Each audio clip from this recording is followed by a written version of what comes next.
Grand Matin Sud Radio. Le petit déjeuner politique. 7h44, merci d'être avec nous. Et c'est le petit déjeuner politique de Patrick Kanner, qui est sénateur du Nord, président du groupe socialiste au Sénat et ancien ministre. Oui, et puis homme dans l'actualité ce matin. Bonjour Patrick Kanner. Bonjour. Parce que tout à l'heure à 9h, vous allez entendre Christophe Castaner, en tant que membre de la commission des lois au Sénat. Qu'est-ce que vous attendez de plus comme éclairage sur la préfecture de police de Paris? Parce qu'il s'est déjà un petit peu expliqué. Il s'est expliqué sur un service très important de la police nationale. Certains en parlent, le décrivent comme étant un État dans l'État. Cette préfecture de police, c'est un poste très recherché que d'être préfet de police dans le corps préfectoral, qui manifestement a connu un dysfonctionnement majeur. Historiquement majeur, je pense qu'il faut peser ces mots.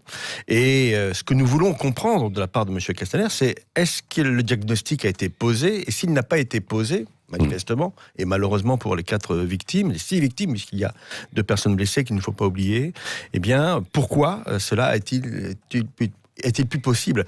Pour être très clair, je ne demanderai pas, le groupe socialiste au Sénat ne demandera pas la démission de M. Castaner. Non. On ne va pas rajouter de l'indignité à cette difficulté majeure qui touche tout le pays et pas uniquement... Vous ne demandez pas, mais si le président ou le Premier ministre lui demandait de remettre sa démission, vous ne seriez pas contre. Vous venez de citer les 2 personnes qui peuvent lui demander la démission. Est-ce que M. Castaner aujourd'hui constitue une difficulté à l'intérieur de l'équilibre gouvernemental? C'est au président et au Premier ministre de le faire. Ce qui est certain, c'est que il y a un malaise aujourd'hui entre le ministre de l'Intérieur et ses troupes. Et je crois que c'est ça le plus important. Il n'est plus en mesure, alors selon vous, quand même, d'assurer son rôle, sa mission de ministre de l'Intérieur. Il y a une crise de confiance. J'entendais tout à l'heure Arlette Chabot sur votre antenne dire mais il faut qu'un ministre de l'Intérieur rassure les Français. Bien sûr, oui. Rassure les Français et rassure ses propres troupes. Si on veut que ces troupes puissent elles-mêmes être en confiance avec le pays. Donc il y a un décalage qui est lié sûrement à sa personnalité, lié sûrement peut-être à une forme d'imprudence verbale, mais moi je ne joue pas les Cassandres, on va pas tirer sur l'ambulance. J'ai envie de reprendre un peu dessus quand même. J'ai envie de reprendre une phrase qu'a utilisée hier Bernard Cazeneuve, qui a été son prédécesseur dans ses fonctions. Je crois que c'est une phrase qui est très juste. 0% de précaution, c'est 100% de risque. Mais 100% de précaution, c'est pas automatiquement 0%. Oui. Bon, il est déjà fragilisé, et tout à l'heure, vous allez de nouveau le fragiliser en l'écoutant à la commission des lois au Sénat, non? C'est un homme fragilisé. Parce qu'il est un peu sur la sellette. Il est sur la sellette, mais le Sénat est dans son rôle. Nous avons déjà montré par le passé, un passé récent, et à quoi je peux faire allusion, qu'il était bon, Benalla. Bien sûr, et sur d'autres sujets. Nous allons avoir une commission d'enquête aussi sur Lubrizol, même si je ne suis pas un fanat des commissions d'enquête par principe, mais le Sénat est dans son rôle de contrôle de l'action des pouvoirs publics, et en l'occurrence de la préfecture de police sur cette affaire dramatique. Ce qui veut dire, Patrick Kanner, qu'il va y avoir une commission d'enquête, comme à l'Assemblée nationale. Ce n'est pas certain. Le président Larcher, qui est à la manœuvre, par définition, sur ce type de sujet, a dit, mais en fonction des réponses qui seront données par M. Castaner aujourd'hui même, eh bien nous déciderons collectivement, et ce sera collectivement. Mais vous souhaitez qu'il y ait une commission d'enquête au Sénat, en plus de celle de l'Assemblée nationale? Pas automatiquement. Pas automatiquement, non, pourquoi? Parce que, si vous voulez, une commission d'enquête doit être utile. Oui. Il y a 2 enquêtes administratives qui sont lancées, sous l'autorité du Premier ministre. Il y a aussi le travail de la commission parlementaire renseignement, qui travaille sous le secret défense. Donc, il faut vraiment que ça apporte un élément supplémentaire pour que la vérité puisse émerger. Si ce n'est pas le cas, nous perdrions notre temps. Néanmoins, ce que j'espère, c'est que ce matin, M. Castaner nous rassurera, pour reprendre l'expression de tout à l'heure, sur sa compréhension des événements qui ont eu lieu à la préfecture de police. Oui, mais d'accord. Bon, en admettant qu'il vous rassure sur la compréhension des événements, je pense qu'il les a compris, que tout le monde les a compris un peu aujourd'hui, quoi, non? Là, je ne suis pas certain, non. Ah non?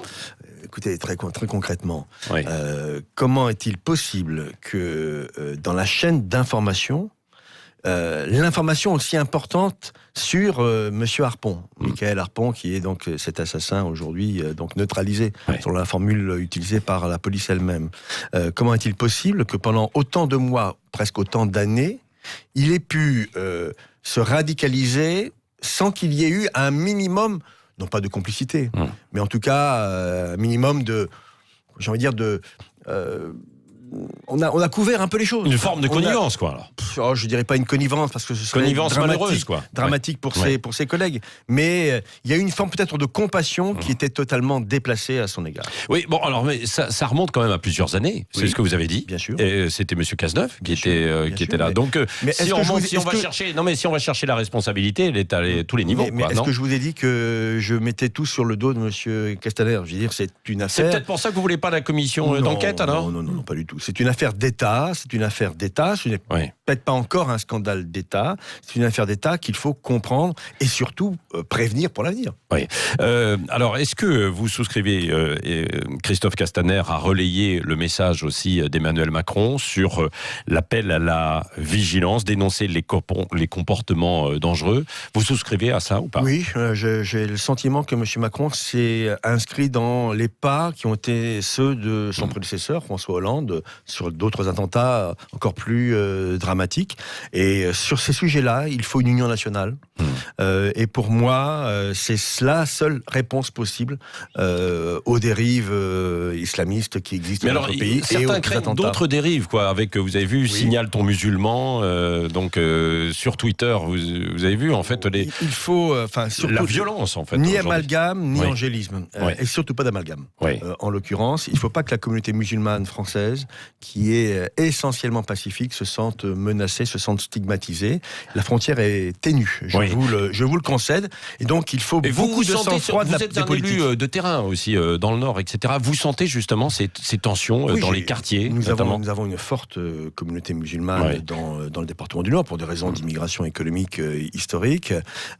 Et moi, j'ai envie de dire aux musulmans de France, qui croient dans les valeurs de la République, eh bien, sachez vous-même aussi être vigilants vis-à-vis de ceux qui finalement vous veulent le plus de mal. Ce sont vos propres frères qui utilisent la religion musulmane et qui vous mettent en cause par là même. Oui, au-delà de la commission d'enquête sur les défaillances aussi à la préfecture de police de Paris, est-ce qu'il faut aller beaucoup plus loin sur les différentes enquêtes autour de la radicalisation dans la société, les entreprises, dans les services publics? On n'en fait jamais assez. Vous savez, moi j'étais ministre des Sports dans le gouvernement précédent, et j'ai lancé la procédure pour surveiller les clubs sportifs menacés par des phénomènes de radicalisation, avec la création de 150 postes dans les services de la jeunesse et des sports pour aller vérifier ce qui se passait dans les clubs qui pouvaient être signalés. Donc, bien sûr, pas d'angélisme. Et ça, vous l'avez constaté, cette montée? Bien sûr. Est-ce qu'on ne ferme pas un peu les yeux? S'il y a des proies, M. Robert, c'est qu'il y a des prédateurs.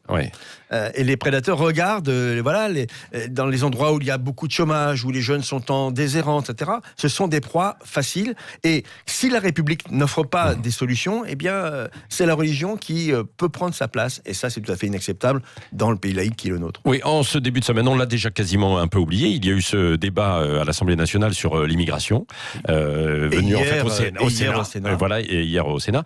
Est-ce qu'il y a un problème d'immigration en France, Patrick Caner? Écoutez, les chiffres et les fantasmes sont courants sur le sujet. Ce que je n'ai pas aimé, c'est les propos de M. Macron. J'ai salué tout à l'heure son propos sur l'attentat de la préfecture de police, mais je n'ai pas du tout apprécié son propos sur l'immigration. Faisant là aussi, encore une fois, l'amalgame entre aide médicale d'État, immigration, mais aussi le droit d'asile qui serait dévoyé. D'ailleurs, l'expression a été réutilisée hier au Sénat. De quoi parlons-nous? Il y a 9,6% de la population française qui est immigrée. Très bien. Donc, ce n'est pas plus que dans les autres pays. L'aide médicale d'État, c'est aujourd'hui 330 000 personnes qui n'ont pas de papier, qui demandent simplement le secours pour pouvoir se soigner et éviter surtout la propagation de maladies dans notre pays, en l'occurrence.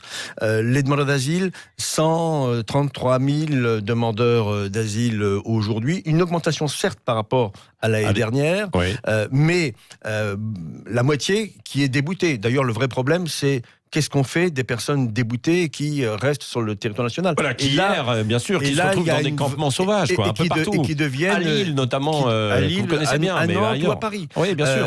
Et je salue les villes qui font beaucoup d'efforts pour pouvoir les accueillir. Qui sont dépassées. Il y a eu un appel de Martine Aubry, exactement, notamment. Qui sont dépassées. Et donc, la question qui est posée, et le mot n'a pas été assez utilisé hier, c'est le mot d'intégration, voire même le mot d'assimilation. Mais en tout cas, de réponse républicaine à un phénomène qui est qui existe partout en Europe et la France n'est pas plus touchée que d'autres pays européens. Oui. Patrick Kanner, donc vous êtes sénateur socialiste, président du groupe socialiste au Sénat. Il y a une petite musique là en ce moment autour de Bernard Cazeneuve pour qu'il soit candidat pour 2022. Vous y êtes favorable? Ce sont les médias qui utilisent cette petite musique. La réponse de C'est pas que les médias puisque lui est un peu en tournée pour son livre. Hein. Oui, enfin, il a fait un livre, effectivement, à l'épreuve de la violence. C'est un livre que je qualifierais de courageux, parce que c'est pas uniquement le ministre de l'Intérieur qui parle, c'est aussi l'homme, Cazeneuve, qui s'exprime. Bernard Cazeneuve est une voix forte dans la gauche. On comparait Bernard Cazeneuve et Christophe Castaner tout à l'heure. Voilà, donc je ne vais pas plus loin. Castaner vient de la gauche. Oui. Enfin, vous savez, tous les gens qui évoluent vers la droite, je n'ai pas un sentiment très très favorable à leur égard. Il est à droite maintenant, Castaner. Écoutez, pour moi, REM, c'est la droite. C'est une droite néolibérale, mais c'est la droite. Et d'ailleurs, les Français ne s'y trompent pas, puisque quand on les interroge sur... Restons sur Cazeneuve. Je reste sur Cazeneuve. Vous avez raison. Ramenez-moi sur les rails qui sont les vôtres. Bernard Cazeneuve est utile. Sa parole est utile, elle est forte, mais il est conscient qu'aujourd'hui, se déclarer candidat, quand on fait 6% aux élections présidentielles, le PS, 6% aux élections européennes avec des partenaires, comment voulez-vous qu'on puisse se projeter en 2022 ? C'est une aberration. Donc aujourd'hui, la question de Bernard Cazeneuve, c'est le projet, les idées, l'alternative crédible à la politique qui est menée aujourd'hui par le gouvernement et par rapport aux extrémismes. Et travaillons d'abord là-dessus, c'est ce qu'il dit. Donc il est dans une démarche mais ce sera un bon candidat, Patrick utile, mais désintéressé. Et s'il devait être un bon candidat, eh bien sachez que ça ne se pourra pas se décider avant au moins 1 an ou 1 an et demi. Donc on a encore un peu de temps. Mais vous le souhaitez. Et je reviendrai sur votre. Non, mais vous le souhaitez, Patrick Kanner. Moi, à titre personnel, je considère qu'il constitue une espérance pour la gauche. Je l'ai dit et je le redis. Mais les conditions ne sont pas réunies aujourd'hui pour pouvoir déclarer une candidature. Ça n'aurait aucun sens. Le mot de la fin, Patrick Kanner, avec Cécile de Ménibus. Vous parliez des projets de Bernard Cazeneuve. On va parler des vôtres. Vous vous êtes réconcilié avec Martine Aubry. Vous étiez en brouille depuis 5 ans. C'est plutôt une bonne nouvelle pour vous. Elle est candidate. On ne se parlait plus. Voilà, c'est vrai, depuis 5 ans. J'ai dit en brouille. Vous étiez, vous ne parliez plus. Elle va être candidate à sa propre succession. Elle est un peu déstabilisée. On le sent avec le départ de son chef de cabinet du côté chez En Marche. Est-ce que ça veut dire que si toutefois elle n'était pas très à l'aise, d'une part, vous pouvez éventuellement imaginer les municipales et devenir maire de Lille, et d'autre part, si ce n'était pas le cas, aller en face j'allais dire de Plastique Bertrand, de Xavier Bertrand. Pas du tout, à la région. Je ne sais pas si M. Bertrand chante, mais en tout cas... Non. En tout cas, il chantera moins si c'était le cas. Moi, je vais vous dire très simplement, Martine Aubry a renoué le dialogue avec moi et j'en suis très heureux. Et réciproquement, j'espère. Dans ce cadre-là, Martine Aubry... n'a pas encore déclaré sa candidature, mais elle est probable. Oui. Elle est probable. En tout cas, c'est dans le sens potentiellement de l'histoire qu'elle a envie d'écrire pour Lille. Elle le décidera le moment venu. Oui, mais si en décembre, on voit que c'est pas très clair, est-ce que ça veut dire que vous allez vous présenter? Si en décembre, date limite pour moi, par définition, par rapport à une campagne municipale qui aura lieu en janvier, février, mars, je considère que si elle n'était pas candidate, je ne vois pas qui d'autre parmi les socialistes à Lille pourrait être candidate en dehors de moi-même. Faut que Lille reste PS, de toute façon. Mais si vous voulez, nous sommes tous les deux socialistes. Et donc nous sommes des gens responsables, avec des responsabilités nationales que nous avons occupées ou que nous occupons aujourd'hui. Et donc naturellement, la ligne du Beffroi, elle doit rester socialiste, parce qu'elle est progressiste. Et la région, naturellement, il faut laver l'affront de 2015. Il n'y a plus de socialistes au conseil régional, et cela est une anomalie qu'il faut corriger naturellement. Merci Patrick Kanner, sénateur du Nord, président du groupe socialiste au Sénat, ancien ministre, était l'invité ce matin de Sud Radio.